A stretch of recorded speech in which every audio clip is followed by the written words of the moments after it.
வங்கக்கடலில் நிலை கொண்டுள்ள காற்றழுத்த தாழ்வு மண்டலம் குறித்து வரைகலை மூலமாக விளக்கிறார் சிறப்பு செய்தியாளர் சடையாண்டி. நன்றி தேவப்பிரியன். வங்கக்கடலில் உருவாகி இருக்கக்கூடிய அந்த குறைந்த காற்றழுத்த தாழ்வு பகுதியானது தற்பொழுது காற்றழுத்த தாழ்வு மண்டலமாக சுமார் 30 கிலோமீட்டர் வேகத்தில் மேற்கு வடமேற்கு திசையை நோக்கி நகர்ந்து வந்து கொண்டிருக்கிறது. கிட்டத்தட்ட நாகப்பட்டினத்திலிருந்து 810 கிலோமீட்டர் தொலைவில் அந்த குறைந்த காற்றழுத்த தாழ்வு மண்டலமானது நிலை கொண்டிருக்கிறது. அந்த பகுதியை தான் தற்பொழுது நாம் பார்த்து கொண்டிருக்கிறோம். இதனுடைய பாதை அப்படின்றது வந்து இலங்கையை நோக்கியும் தென் தமிழ்நாட்டை நோக்கியும் நகர்ந்து வந்து கொண்டிருப்பதாகத்தான் வானிலை ஆய்வு மையம் கணித்திருக்கிறார்கள். இருப்பினும் அதனுடைய பாதை மிக துல்லியமாக இருப்பதில்லை. மற்ற பகுதிகளில் ஏற்பட்டிருக்கக்கூடிய சலனங்களின் காரணமாக அதனுடைய பாதையில் சற்று மாறுபாடு ஏற்படுவதற்கு வாய்ப்பு இருப்பதாகவும் தொடர்ந்து இந்திய வானிலை ஆய்வு மையம் தெரிவித்திருக்கிறாங்க. சுமார் நாகப்பட்டினத்திலிருந்து 810 கிலோமீட்டர் தொலைவில் தற்பொழுது இது மையம் கொண்டிருக்கிறது. தொடர்ந்து நிலப்பரப்பை நோக்கி வர வர கடற்பகுதியில் அது ஆழ்ந்த காற்றழுத்த தாழ்வு மண்டலமாக வலுவடையும். இலங்கை நிலப்பரப்பை ஒட்டி வரும்பொழுது அதனுடைய வீரியம் சற்று குறைவதற்கு வாய்ப்பு இருப்பதாகத்தான் இந்திய வானிலை ஆய்வு மையம் கணித்திருக்கிறது. அதன் காரணமாகத்தான் இந்த காற்றழுத்த தாழ்வு மண்டலம் வந்து புயலாக மாறுமா மாறாதா அப்படின்னு உறுதிப்படக்கூடிய ஒரு தகவலை வந்து இந்திய வானிலை ஆய்வு மையம் இதுவரை கொடுக்கவில்லை. தனியார் வானிலை ஆய்வாளர்களும் சரி சொல்வது என்னவென்றால் 50 விழுக்காடு புயலாக மாறுவதற்கு வாய்ப்பு இருக்கிறது. 50 விழுக்காடு அது ஆழ்ந்த காற்றழுத்த தாழ்வு மண்டலமாக வலுவடைந்து செல்வதற்கு வாய்ப்பு இருப்பதாக தான் தெரிவித்திருக்கிறார்கள். ஆனால் புயலாக மாறினாலும் சரி, இதே ஆழ்ந்த காற்றழுத்த தாழ்வு மண்டலமாக வலுவடைந்தாலும் சரி, மழை பெய்வது கட்டாயம். தென் தமிழ்நாடை ஒட்டி இருக்கக்கூடிய கடலோர பகுதிகளில் வந்து அது கனமுதல் மிக கனமழை பெய்வதற்கு வாய்ப்பு இருப்பதாகத்தான் தெரிவித்திருக்கிறார்கள். இருந்தாலும் இதனுடைய பாதை எப்படி மாறுகிறது? இப்ப நம்ம ஏற்கனவே பார்த்தோம். தொடர்ந்து இது இலங்கை கடற்பரப்பை நோக்கி வந்து அதிலிருந்து சற்று விலகி தென் தமிழ்நாடு பகுதியை நோக்கி வருவதற்கு வாய்ப்பு இருப்பதாக தான் இதுவரை கணித்திருக்கிறார்கள். ஆனால் இதனுடைய பாதையில் 1 டிகிரியோ இந்த பகுதியில் இருக்கக்கூடிய சலனங்கள் இந்த குறைந்த காற்றழுத்த தாழ்வு பகுதியை சற்று ஈர்ப்பதன் காரணமாக இதனுடைய திசையில் சற்று வேறுபாடு ஏற்படுவதற்கு வாய்ப்பு இருக்கிறது.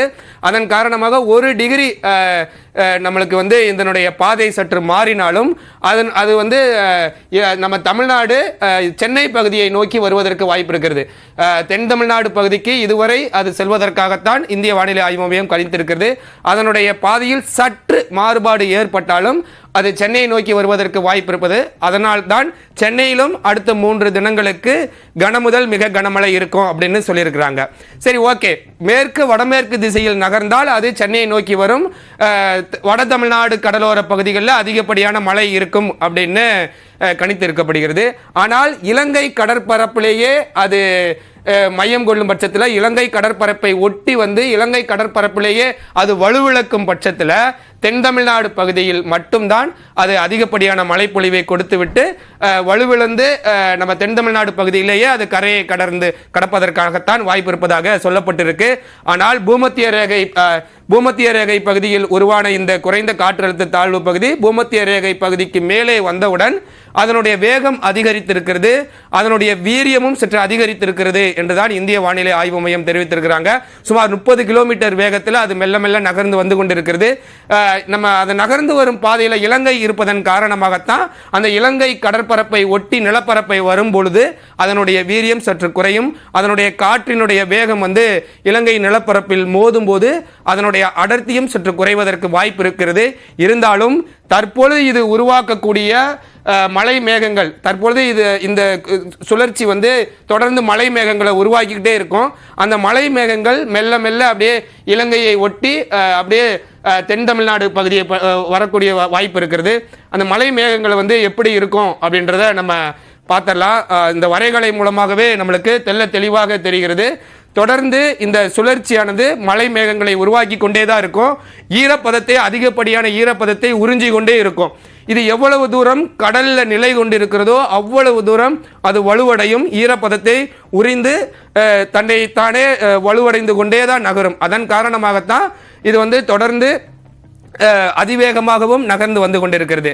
இது மெல்ல மெல்ல நகர்ந்து வர வர வர எந்த பகுதியை நோக்கி வருகிறது அப்படின்றத நம்ம பார்ப்போம். அப்போ 25ஆம் தேதி நம்ம பார்த்துருக்கோம். 27ஆம் தேதி 27ஆம் தேதி பகல் பொழுதுல அப்படியே இலங்கை கடற்பரப்பை ஒட்டி இருக்கக்கூடிய காட்சிகளை நம்மால் பார்க்க முடிகிறது. இது வந்து 27ஆம் தேதி பகல் பொழுதுல இலங்கை கடற்படையை ஒட்டி அதனுடைய சுழற்சி இருக்கிறது. அதன் காரணமாக இந்த மலை மேகங்கள் அப்படியே தென் தமிழ்நாடு டெல்டா மாவட்ட பகுதிகளில் குவிவதற்கு வாய்ப்பு இருக்கிறது. எப்படி கடந்த வாரம் ராமநாதபுரத்தில் மேக வெடிப்பு ஏற்பட்டு ஒரே நாளில் 40 முதல் 50 சென்டிமீட்டர் மழை பெய்ததோ அந்த மாதிரியான அடர்த்தியான மேக கூட்டங்களை இந்த காற்றழுத்த தாழ்வு மண்டலம் தென் தமிழ்நாடை நோக்கி வந்து நகர்த்துவதற்கு வாய்ப்பு இருக்கிறது. அதன் காரணமாகத்தான் ரெட் அலர்ட் எச்சரிக்கையானது விடுக்கப்பட்டிருக்கிறது. நாகப்பட்டினம், புதுக்கோட்டை, தஞ்சாவூர் ஆகிய பகுதிகளெல்லாம் வந்து 27, 28ஆம் தேதிகளெல்லாம் வந்து கனமுதல் மிக கனமழை, ஒரு சில நேரங்களில் அதிகனமழை கூட பெய்வதற்கு வாய்ப்பு இருக்கிறது.